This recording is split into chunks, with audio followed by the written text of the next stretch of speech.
So hi, today I'm going to share with you about legally enforceable debt or liability from a company. Let us presume that you gave loan to the company, but company instead of giving the check in the name of a company, issued a check in the name of one of the employees of the company in a personal capacity. Sometimes companies does these kind of things to escape liability from the law, which is against the mandate of section 141 of NI Act. Section 141 of NI Act clearly says whenever a company issues a check, the person who issued the check and the company shall also be made a party. That is what section 141 of NI Act says, which is similar to 138 of NI Act, where 138 is in a personal capacity, 141 is in the capacity of a company. And the issuer of the check is the company, 141 attracts.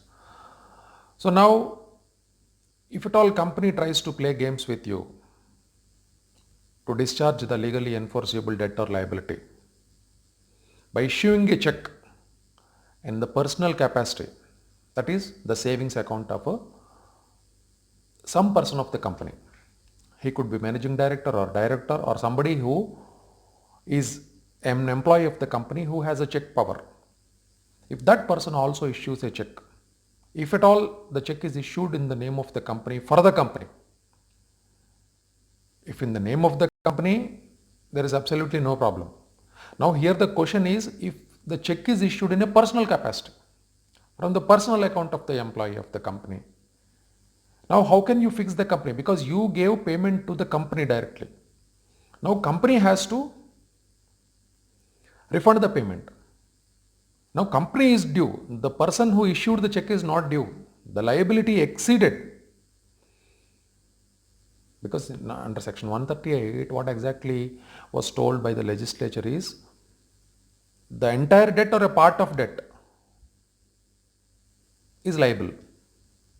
But here, because he issued a personal check, technically there is no relationship between the complainant and the issuer of the check. Because you never gave a loan to the issuer of the check.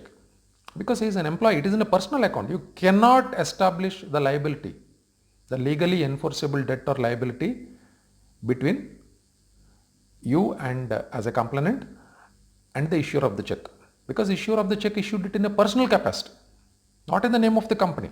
But you gave an advance to the company or a margin money to the company or any transaction with the company. You made transaction with the company. You might have delivered goods to the company, or some form of liability has been established between you as a creditor and the company as a debtor. Therefore, the liability is with the company. In such an event, Supreme Court has held in Moinuddin Abdul Sattar Sheikh versus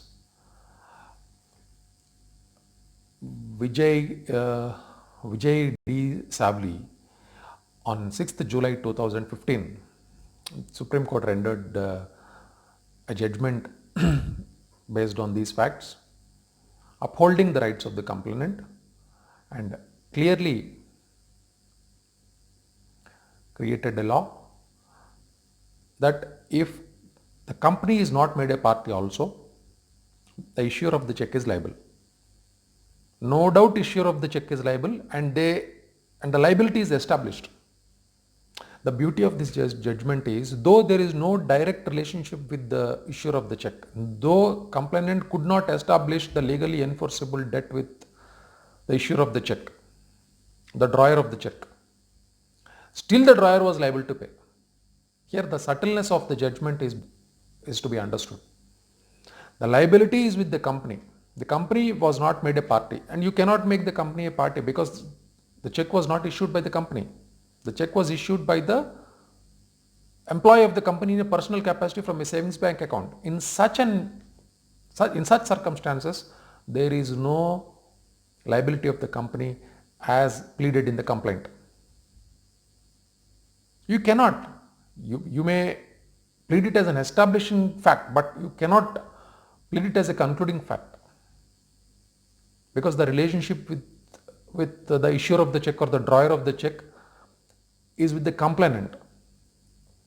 The company is not having any sort of relationship with the complainant through that check. So Supreme Court has extraordinarily treated this case and upheld the rights of the complainant and convicted the accused.